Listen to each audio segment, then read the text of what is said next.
Hi friends, I am Dr. Sandeep Suri, working as consultant physician and diabetologist at Holy Health Hospital, Hisar, Haryana. I am going to give you some bullet points for regarding hypertension. Hypertension, when we call it hypertension, it is the systolic and diastolic blood pressure. We take the blood pressures and we repeat the blood pressures at the different times. So, not the single reading leads to diagnosis of hypertension. We have to take 2 or 3 readings and then we take the average of that.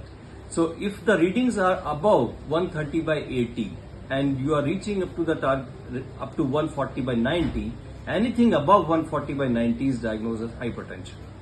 So this is very important. You have to take repeated readings. That number one. Office readings are most of the time they are fallacious.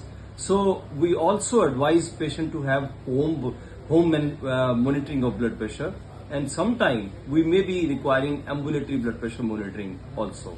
So this is how to diagnose, but accurate measurement and accurate method of measurement of blood pressure is very important. Once a patient is diagnosed as blood pressure hypertensive, we have to look at the target organ damage, whether there is any target organ damage is there or not, like eyes are involved, kidneys are involved, heart is involved, previous family history of hypertension, stroke, atherosclerotic cardiovascular disease, risk factor like smoking, obesity, central obesity, all these things comes into account, and then we decide about the therapy, how much intensive therapy we have to give.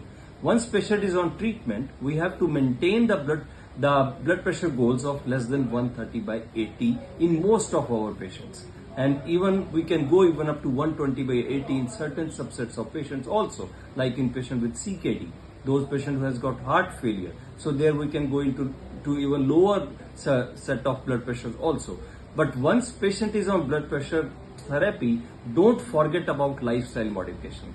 Lifestyle modification is that accounts to salt restriction and weight loss, regular exercise, high fiber diet, restriction of carbohydrate, restriction of fats, increased protein diet, all these things, and smoking cessation, alcohol cessation, these are extremely important.